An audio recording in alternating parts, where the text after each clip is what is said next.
મોક્ષમાળા શિક્ષાપાઠ 50 વચનામૃત 5 94 તે આપણે વાંચી ગયા. હવે એના અનુસંધાનમાં પ્રવેશિકામાં પણ શિક્ષાપાઠ 72 પ્રમાદ નામનો પાઠ છે. તેનું પણ શીર્ષક પ્રમાદ જ છે. આમાં પૂજ્યશ્રી કહે છે કેટલાક શબ્દો વ્યવહારમાં વપરાય છે, તેના તે જ શબ્દો પરમાર્થમાં અમુક રૂઢ શાસ્ત્રીય અર્થમાં વપરાય છે. કેટલાક શબ્દો વ્યવહારમાં વપરાય, જેમ કે પ્રમાદ. અહીંયા પ્રમાદની વાત છે. વ્યવહારમાં પણ પ્રમાદ એટલે આળસ, એમ સામાન્ય અર્થ તરીકે આ શબ્દ વ્યવહારમાં વપરાય છે. અને એ શબ્દ પરમાર્થમાં અમુક ગૂઢ શાસ્ત્રીય ભાષામાં અર્થમાં પણ વપરાય છે. કેટલાક શબ્દો વ્યવહારમાં વપરાય છે, તેના તે જ શબ્દો પરમાર્થમાં અમુક રૂઢ શાસ્ત્રીય અર્થમાં વપરાય છે. તેથી શાસ્ત્ર વાંચતા તે શબ્દ આવે ત્યારે આપણને લાગે કે આપણે આ શબ્દનો અર્થ જાણીએ છીએ. શાસ્ત્રમાં પ્રમાદ શબ્દ આવે તો કે એ તો આપણને ખબર છે, પ્રમાદ એટલે આળસ, એટલો જ અર્થ નથી. શાસ્ત્રીય ભાષામાં તો એનો ઘણો ગૂઢ અર્થ હોય છે. એટલે જ્યારે શાસ્ત્ર વાંચતા એ શબ્દ આવે જેમ કે પ્રમાદ, તો આપણને લાગે કે આ શબ્દનો અર્થ તો આપણને ખબર છે.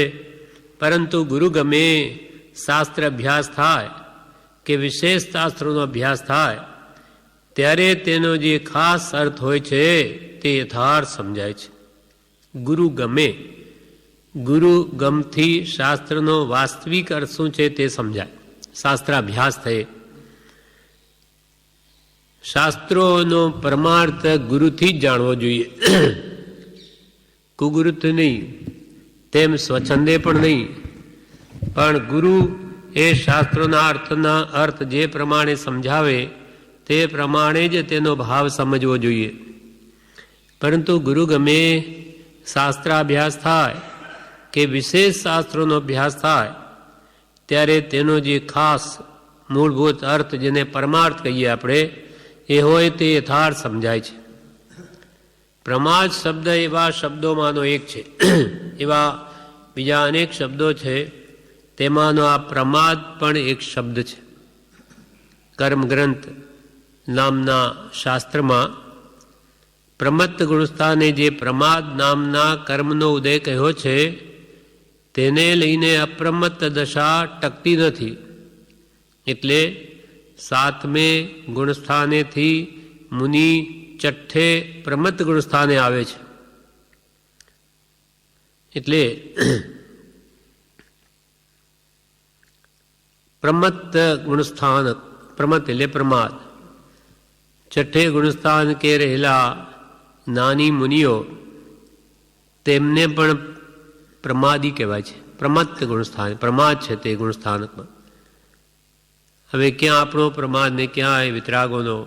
છઠ્ઠે ગુણસ્થાન કે ઝૂલતા આત્માની મહાત્માઓ, જેને તીવ્ર સંજ્વલન કષાયનો ઉદય છે.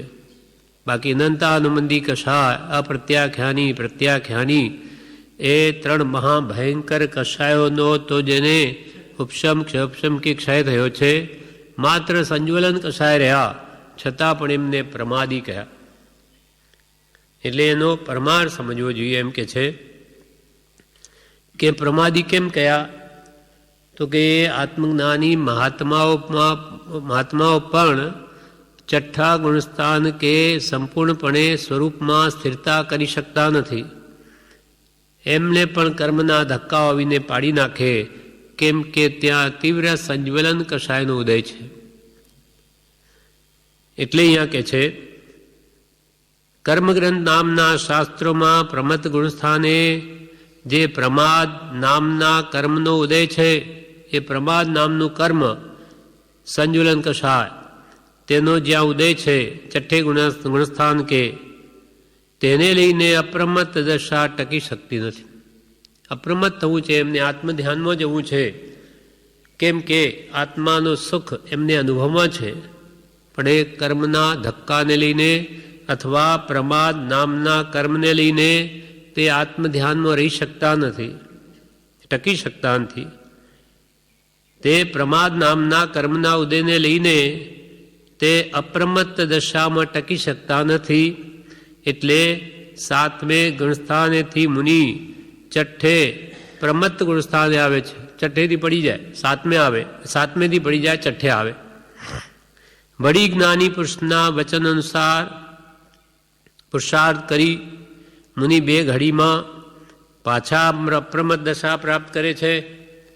ત્યાં છઠ્ઠે ગુણસ્થાન કે રહેલા આત્માની મહાત્માઓ પણ સતત પુરુષાર્થ કરીને પાછા 7મે ચાલ્યા જાય. એમને તો નિરંતર આત્મધ્યાનમાં જ રહેવું છે, કેમ કે ત્યાં આનંદ સુખ વેદાય છે, ત્યાંથી બહાર આવવું નથી.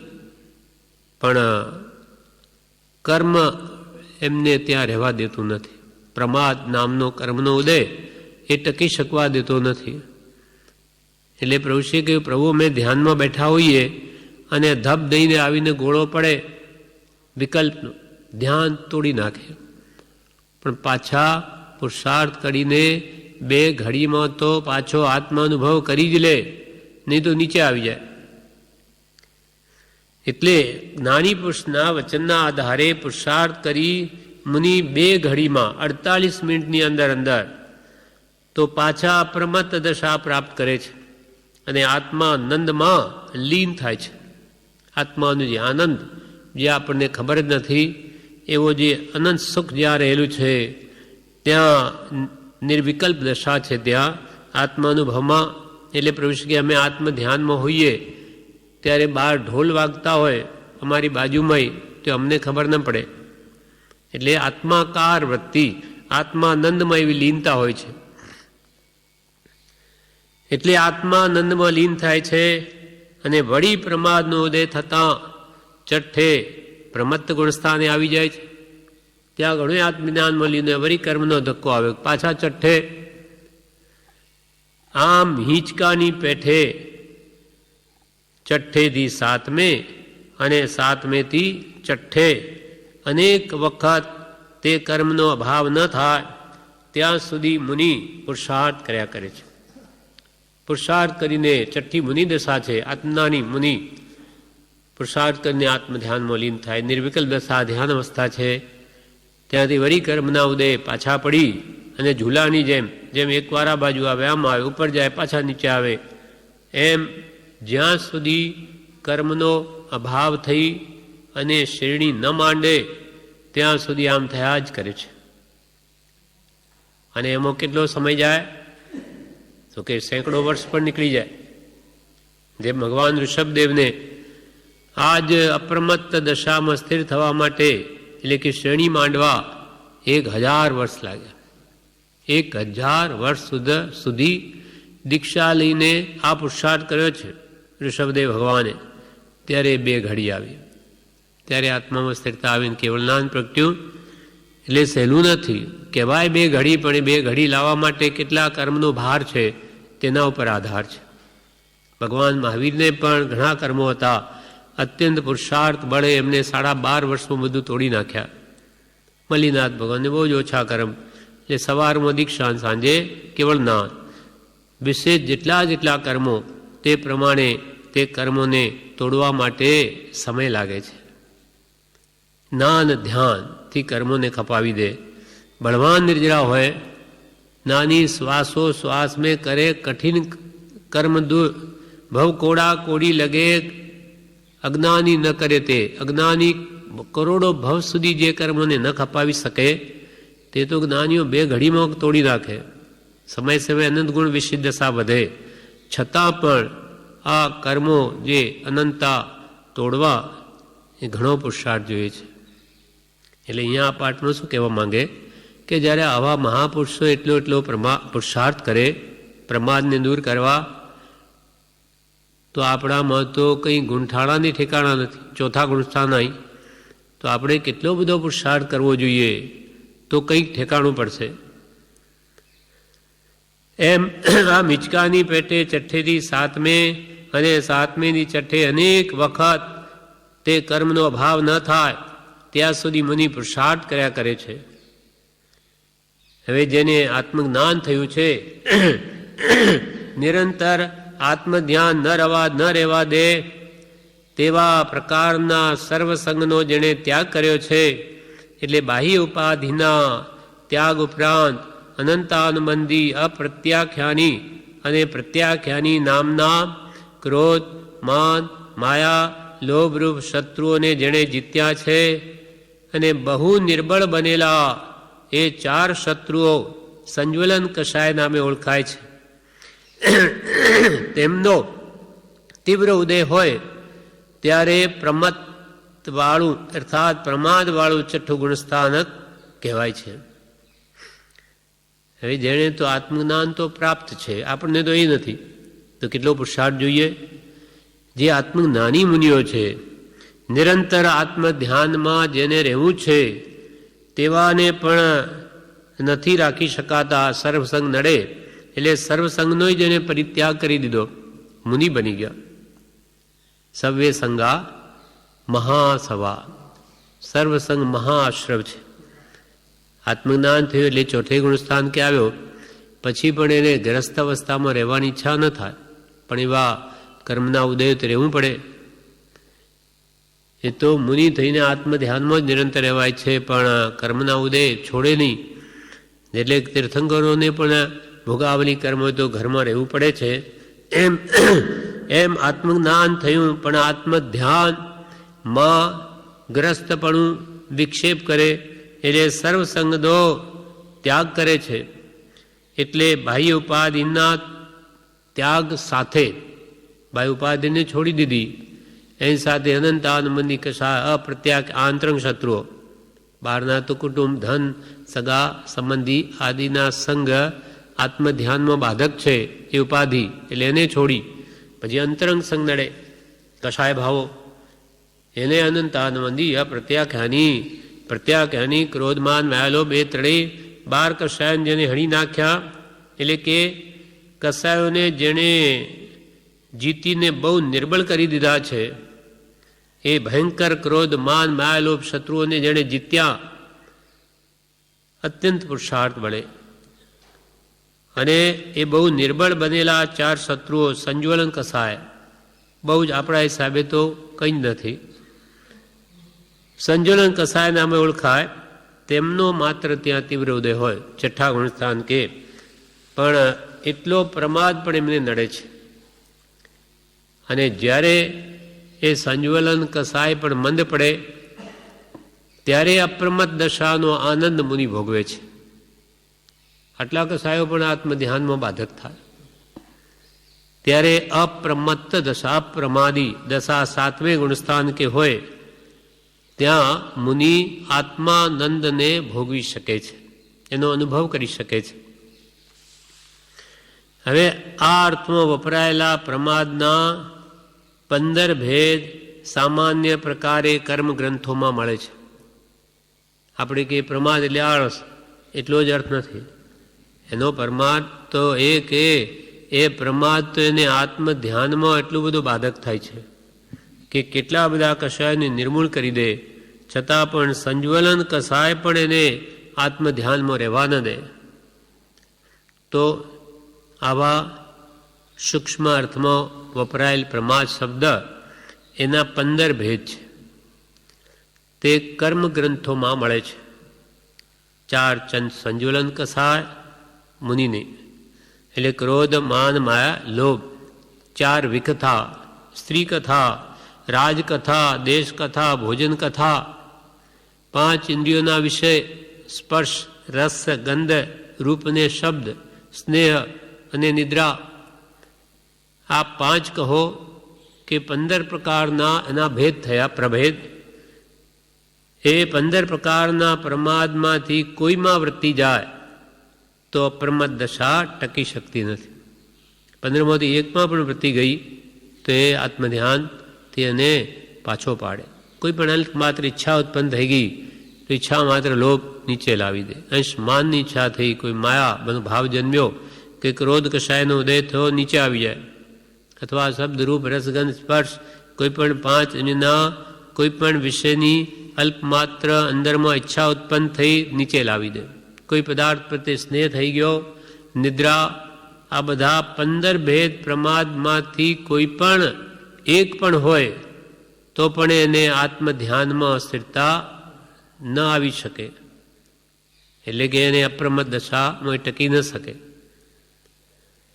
આ અર્થમાં વપરાયેલા પ્રમાદના 15 ભેદ સામાન્ય પ્રકારે કર્મગ્રંથોમાં મળે છે.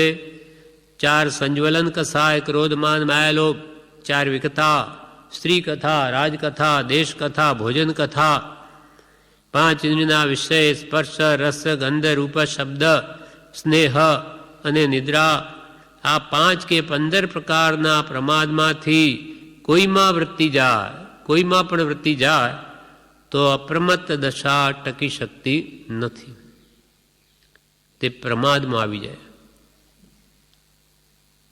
મુનિની પેઠે પોતાની શક્તિ પ્રમાણે શ્રાવક પણ આત્મહિત અંશે સાધનાર છે. મુનિ સર્વથા સાધના કરે તો શ્રાવકો પણ અંશે તો ધર્મ આરાધે. તેથી મુનિ જેવા બળવાન પુરુષાર્થીને જ્યારે આ પ્રમાદ નડે છે તો પછી ગ્રસ્તને ન નડે? જરૂર નડે, વધારે પ્રમાણમાં નડે. તેથી એ 5 કે 15 પ્રકારની વૃત્તિઓ ગ્રસ્ત પણ ટાળે તો આત્મહિત ભણી વિશેષ વળી શકે એમ છે. એટલે આપણે વિષય, કસાય, વિકતા, સ્નેહ અને નિદ્રા એ 15 ભેદ પ્રમાદના સાધકે, મુમુક્ષુએ, ગ્રસ્તે, શ્રાવકે અવશ્ય ટાળવાયું છે, તો એ પણ આગળ વધી શકે. આ કેમ કે આ વૃત્તિઓ આત્મભાન ભૂલાવનાર છે. વિષય કસાય શું કરાવે? સંસારમાં મોહ કરાવે, આત્માને ભૂલાવી દે. આ વૃત્તિઓ આત્મભાન ભૂલાવનાર છે.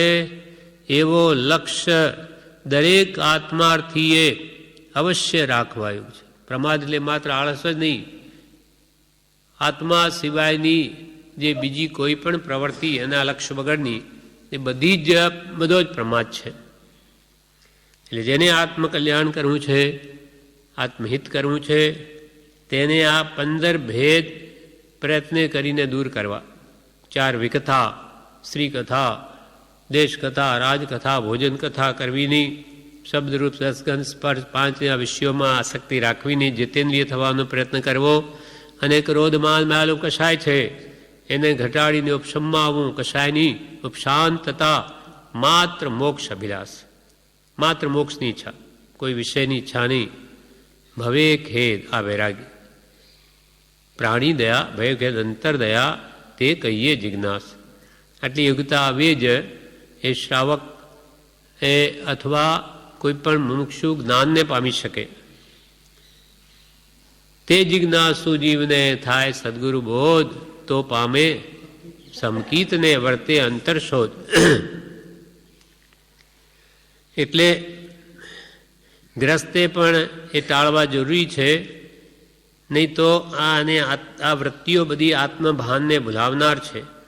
માટે જે કોઈ પણ આત્માર્થી જીવ હોય તેને અવશ્ય આ લક્ષ્ય રાખવા યોગ્ય છે. આત્માનું જ્ઞાન પ્રાપ્ત કરવા ઈચ્છનારે પણ આ શત્રુઓથી બચતા રહેવાની જરૂર છે. શ્રાવક તો ખરા, શ્રાવક તો એ પણ જ્ઞાની હોય, પણ તેને પણ આત્મધ્યાનમાં આગળ વધવા વિઘ્નરૂપ થાય. પણ જેને હજુ જ્ઞાન જ ન થયું હોય અને આપણા જેવાને જ્ઞાન પ્રાપ્ત કરવાની જો ઈચ્છા હોય તો એને પણ આ વિષય, કસાય, વિકતા, નિદ્રા અને સ્નેહ આ 5 પ્રકાર કહો કે પેટા ભેદ સાથે 15 પ્રકાર કહો, એથી હંમેશા બચતા રહેવું જોઈએ. આત્માનું જ્ઞાન પ્રાપ્ત કરવા ઈચ્છનારે પણ આ શત્રુઓથી બચતા રહેવાની જરૂર છે. આ શત્રુઓ છે આપણા, અને આ પ્રમાદ મહારીપુ છે. પ્રમાદો પરમ રીપુ, પરમ શત્રુ છે, સૌથી વિશેષ. અને આ પ્રમાદની ખુલ્લી વ્યાખ્યા કરીને બતાવી. પ્રમાદ આલસ જ નહીં, તો કે ક્યાં આળસું છું, કામ કરું એ નહીં.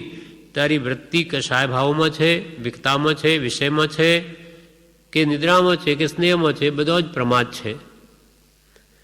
એટલે આત્મજ્ઞાન મેળવવું હોય તેણે શત્રુઓથી બચતા રહેવાની જરૂર છે. દુર્લભ એવો મનુષ્ય દેહ અમુક કાળ માટે જ મળેલો છે અને તેટલા ટૂંકા કાળમાં મોક્ષનું સાધન કરી લેવું ઘટે છે. તેમાં વિઘ્ન કરનાર આ પ્રમાદ નામનો આત્મઘાતક શત્રુ છે. કે ભાઈ જેને માનો આત્મજ્ઞાન કરવું હોય તો આપણે કંઈ પહેલાંની જેમ કરોડો વર્ષના આયુષ્ય નથી, 5-50 વર્ષના, એ પણ અનિયમિત નક્કી નહીં. તો કે એને હવે દુર્લભ એવો માનવ દેહ માત્ર અમુક સમય માટે જ મળ્યો છે. એટલે આત્મજ્ઞાન મેળવવાના ઈચ્છુકે એટલામાં ટૂંકામાં મોક્ષ સાધન કરી લેવું અને એ આત્મસાધન કરવામાં વિઘ્નરૂપ આ 15 પ્રમાદ એ આત્મઘાતક શત્રુ છે. ગુણને જ ઘાતી નાખે, મારી નાખે. ભયંકર ભાવ મરણ કોનાથી છે? આ વિષય કસાયથી જ. નથી ધર્યો દેહ વિષય વધારવા, નથી ધર્યો દેહ પરિગ્રહ ધારવા. કપાલ કે આ મનુષ્ય દેહ અમૂલ્ય મળ્યો હવે 5 ઇંડના વિષયો માટે નથી, એ તો અનંતવાર દેવલોકના વિષયો ભોગવ્યા. શું મળ્યું? છતાં આજ દિવસ સુધી અતૃપ્ત છે, તૃપ્તિ થતી જ નથી. અને કેમ કે તૃષ્ણા આકાશ દેવી અનંત, એટલે એમાં નહીં પડતા. હવે તો આ વિષયો તરફ ધ્યાન ના આપતા, આત્મહિત તરફ ધ્યાન આપ. કેમ કે બહુ ટૂંકો સમય છે આપણા હાથમાં. એ જ વાત આપણને ચેતાવે કે દુર્લભ એવો મનુષ્ય દેહ અમુક કાળ માટે જ મળેલો છે અને તેટલા ટૂંકા કાળમાં મોક્ષનું સાધન અવશ્ય કરી લેવું ઘટે છે. તેમાં વિઘ્ન કરનાર આત્મકલ્યાણમાં આ પ્રમાદ નામનો આત્મઘાતક શત્રુ છે. ઉત્તરાધીન સૂત્રમાં દ્રુમપત્ર નામનું અધ્યયન પ્રમાદ ન કરવા વિશે છે, જે ભગવાન મહાવીરે ઉપદેશ્યું. તેમાં શ્રી મહાવીર ભગવાને મુમુક્ષુઓમાં ઉત્તમ શ્રી ગૌતમ ગણધરને એક સમય માત્રનો પ્રમાદ આવા અવસરે ન કરવાનો ઉપદેશ કર્યો છે. કોને કર્યો છે? આ કર્યો છે ગૌતમ સ્વામીને. કરનાર છે ભગવાન મહાવીર, પણ કોને ઉપદેશ કર્યો? તો કે મુમુક્ષુઓમાં સર્વોત્તમ ગણધર, 4 જ્ઞાનના ધરતા એવા ગૌતમ સ્વામીને ભગવાને એમ કહ્યું કે હે ગોયમાં, સમય ગોયમમાં પવાય એક સમય માત્રનો પણ પ્રભાત ન કર. એટલે આવા અવસરે આવો અમૂલ્ય માનવ દેહમાં ટૂંકો સમય, એટલે આવા ગણધર દેવાને ભગવાન મહાવીર એવો ઉપદેશ કરે કે ગૌતમ સમય માત્રનો પણ પ્રમાદ કરીશ નહીં. જે પુરુષો એક એવા હતા તો કે 2 ઘડી કરતાં વધારે જે ચાલુ ઊંઘતા નહીં તેમને આમ ચેતાવ્યા છે. કેટલો બધો પુરુષાર્થ કરે, 48 મિનિટથી તો વધારે ઊંઘે નહીં તો પાછું નીચે આવી જાય. હવે આટલો બધા જે પુરુષાર્થી છે તે હા ના, એ શું છે, એ મુનિઓ 48 મિનિટ પાછા જો છઠ્ઠે રહે ને 7મામાં ચાલ્યા છે, અનુભવ કરે જ, ભલે કરે એક અલ્પમાત્ર, ભલે સમય 2 સમય માટે પણ કરે જ, તો નીચે આવી જાય. ચક્રવર્તી જેવા ભરત ચક્રવર્તી રાજમહેલમાં બેઠા હોય, રાજસભામાં, ત્યાં પણ એકવાર આત્મધ્યાન રૂપ આંખો મીચીને અંદર ડૂબકી મારીને બહાર આવે, અથવા પોતાની સ્ત્રીઓ વચ્ચે બેઠા હોય તો પણ અંદર જઈ અને આત્મ અનુભવ કરીને બહાર આવે. એટલે 48 મિનિટની અંદર એક ડૂબકી તો લગાવે જ. તો કે આવા સતત પુરુષાર્થી મહાત્માઓને ભગવાન મહાવીર આવી રીતે ચેતાવ્યા. તો આપણે માથે તો ઘણા કામ છે અને પ્રમાદનો પાર નથી, તો મોક્ષ મેળવવાનું કામ કેવી રીતે કરી શકીશું? એમ વિચારી ઉત્તમ મુનિવરોના દ્રષ્ટાંત સ્મૃતિ પટ પર તાજા રાખી પ્રમાદ તજી આત્મહિતની દાજ વધારવા યુગ છે. બ્રહ્મચારી કહે છે હવે એવા પુરુષોને એવો ઉપદેશ આપે તો આપણે તો પ્રમાદના જ ઘર છીએ. આખો દિવસ આત્મધ્યાન કે આત્મચિંતન કેટલું કરીએ, બાકી તો પરપદાર્થોમાં જ વૃત્તિ છે. તો પછી આપણે માથે તો ઘણા કામ અને પ્રમાદનો પાર નથી, તો મોક્ષ મેળવવાનું કામ કેવી રીતે કરી શકીશું? એમ વિચારી ઉત્તમ મુનિઓમાં શ્રેષ્ઠ એવા જ્ઞાની પુરુષોના દ્રષ્ટાંતોને સ્મૃતિપટ પર તાજા રાખી, ભૂલાય નહીં તેવી રીતે કે એ લોકોએ કેવા કેવા પુરુષાર્થ કર્યા છે, એમ રાખી પ્રમાદ તજી આત્મહિતની દાજ વધારવા યુગ છે. પ્રમાદ છોડીને કે આત્માના હિતની દાજ, કે જો હું હમણાં નહીં કરીશ તો મારી શું દશા થશે? સમય તો વાતમાં પૂરો થઈ જશે અને ફરી કંઈ આવા માનવદેહ મળવાના નથી. એટલે એવી આત્માની દાજ રાખી અને સતત પુરુષાર્થશીલ બનવા યુગ છે. આ વિશે બ્રહ્મચારી પ્રભુશ્રીજી પણ ઉપદેશામૃતમાં કહે છે. પાનું 361 ઉપર જણાવે છે, કૃપાલીનું વચનામૃત વંચાતું હશે ત્યારે પ્રભુશ્રીએ કહ્યું, જે કૃપાલીનું વાક્ય, જે જીવો મોહ નિદ્રામાં સૂતા છે તે અમુનિ છે. મુનિ તો આત્મવિચારે કરી નિરંતર સદાય જાગ્રત રહે. પ્રમાદીને સર્વથા ભય છે, અપ્રમાદીને કોઈ રીતે ભય નથી. એના ઉપર પ્રભુશ્રી બોલ્યા, પ્રમત્ત કોને કહેવાય, અપ્રમત્ત કોને કહેવાય? પછી પોતે જવાબ આપે, આત્મભાવમાં રહે તે અપ્રમત્ત. વસ્તુને પામેલા એવા આપ્ત પુરુષમાં વૃત્તિ પરિણામ લઈ જવા તે અપ્રમત્ત થવાનું કારણ છે. આત્મવસ્તુ એને પામેલા જ્ઞાની પુરુષો નામાં કે એના વચનોમાં વૃત્તિ ભાવ લઈ જવા તે અપ્રમાદી દશા પ્રાપ્ત થવાનું કારણ છે. સત્સંગમાં બોધ સાંભળ્યો હોય તે પ્રમાણે આ મારું નહીં, આ મારું નહીં એમ ભેદ પાડે, એટલે ભેદ જ્ઞાન હોય તો અપ્રમત્ત થવાય. સત્સંગમાં પહેલાં સાંભળે મારું શું, પરાયું શું, તો કે હું દેહાદિ સ્વરૂપ નહીં, દેહ સ્ત્રી પુત્રાદિ મારા નહીં. એમ સાંભળ્યા પછી આ મારું નહીં, આ મારું નહીં એમ ભેદ પાડે. આ દેહ મારો નહીં, આ ઘર મારું નહીં, આ કુટુંબ મારું નહીં એમ ભેદ પાડે, એટલે ભેદ જ્ઞાન હોય તો અપ્રમત્ત થવાય. વિષય કસાય મોટા શત્રુ છે, આ એને અપ્રમાદી થવા ન દે. વિષય કસાય મોટા શત્રુ છે, વિષયો બહારથી ત્યાગ્યા તેનું ફળ છે, પણ અંતરથી ત્યાગ ન થાય ત્યાં સુધી કામ થાય નહીં. આપણે અનંતવાર દીક્ષા લીધી ત્યારે બહારથી વિષયો નથી છોડ્યા છે, બહારથી છોડ્યા છે.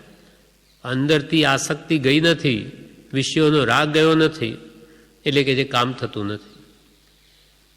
ઋષિ કહે વસ્તુને પામેલા ને વિષય કસાય મોટા શત્રુ છે.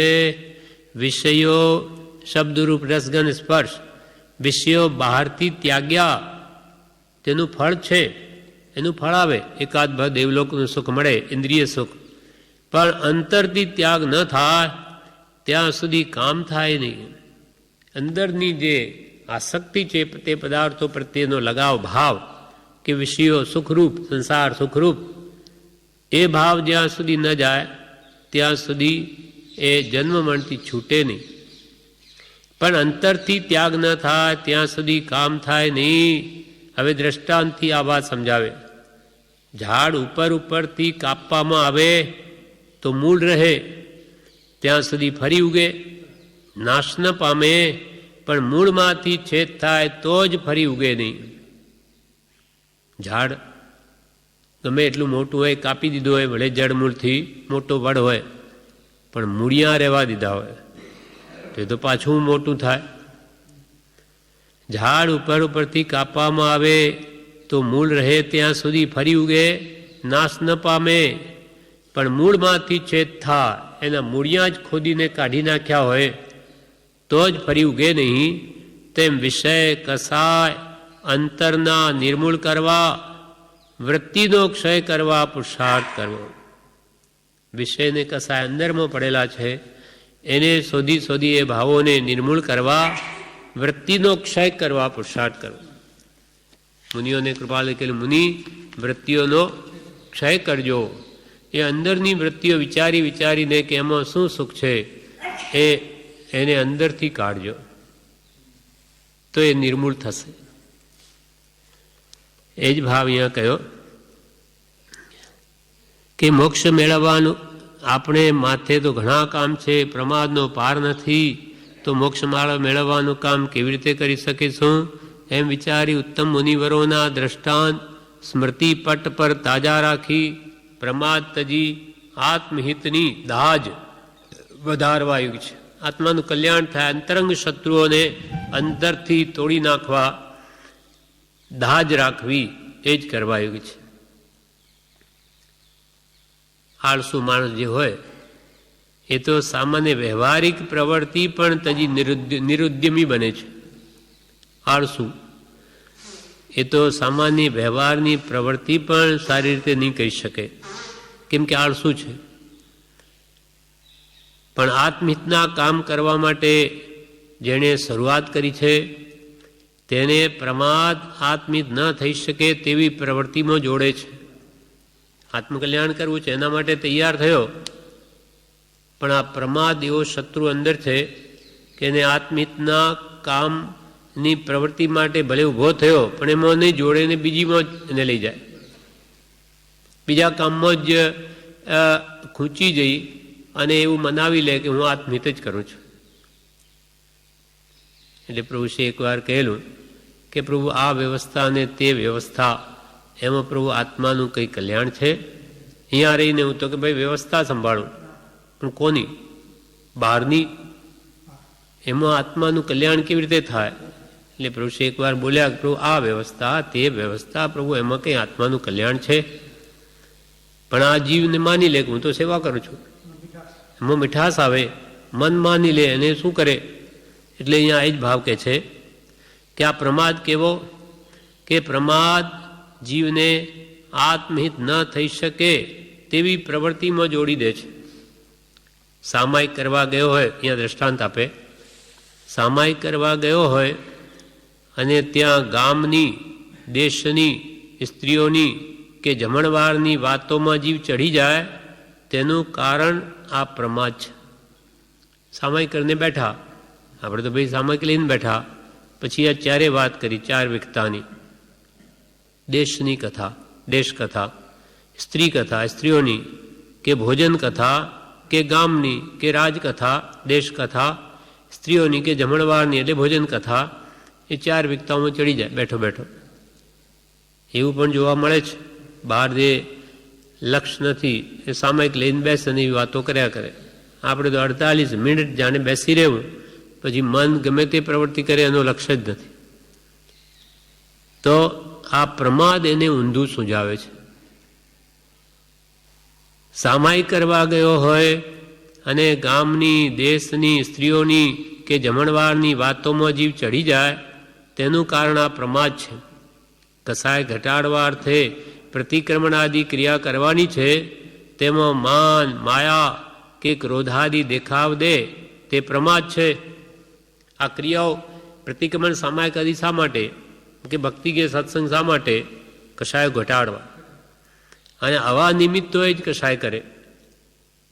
માન પોષે ધર્મના કામમાં, કે એમાંય માયા કપટ કરે, કે કોઈ નિમિત્તે ક્રોધ કરે, કે લોભ, કે આમ કરીશ તો મારું આ કામ થઈ જશે, ભગવાનની ભક્તિ કરી તો મને આ મળી જશે.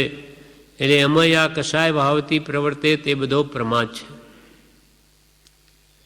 કશાય ઘટાડવા અર્થે પ્રતિક્રમણ આદિ ક્રિયા કરવાની છે, તેમાં માન માયા કે ક્રોધાદિ દેખાવ દે તે પ્રમાદ છે.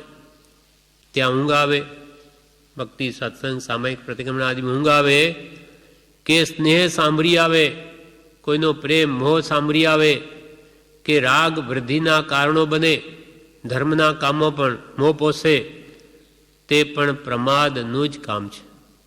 પોતાના સ્વરૂપને ભૂલી ગયો, હું એ શા માટે આવ્યો છું, આ એને સ્વરૂપની ભૂલામણી કરાવનાર પ્રમાદ છે.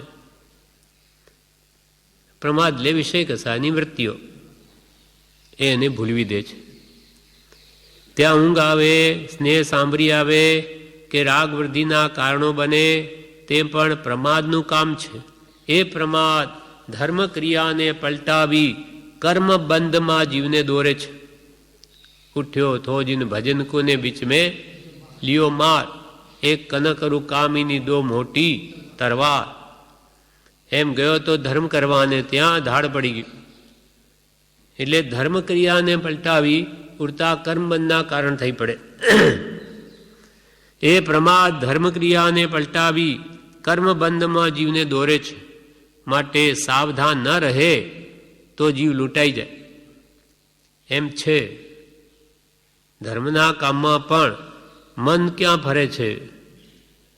એ સાવધાન ત્યાં રહે તો ન રહે તો ત્યાં જીવ લૂંટાઈ જાય. આળસ અને પ્રમાદ એ જીવના મોટા શત્રુ છે. આળસ અને પ્રમાદ, આ પ્રમાદનો વિશાળ અર્થ 15 ભેદ, 5 એના વિષયો: ક્રોધ, માન, માલ, ઉપાધિ, 4 કથા, સ્ત્રી કથા, દેશ કથા, રાજકથા, ભોજન કથા, 4 વિકતા, કોઈ પ્રત્યેનો સ્નેહ, મોહ, રાગ, પ્રેમ અને નિદ્રા. એ બધા જ પ્રમાદના લક્ષણ છે. એટલે આ બધા પ્રકારથી દૂર રહેવું, કેમ કે જીવના મોટા શત્રુ છે. એને આગળ વધવા નહીં દે અને એમ મનાવી લે કે હું તો બધું સારું જ કરું છું. આળસ અને પ્રમાદ એ જીવના મોટા શત્રુ છે. આ પ્રમાણે પ્રવેશિકામાં શિક્ષા પાઠ 72મો પ્રમાદનો પૂરો થયો. હવે આગળનો પાઠ 51મો વિવેક છે, જે આપણે આવશે લઈશું.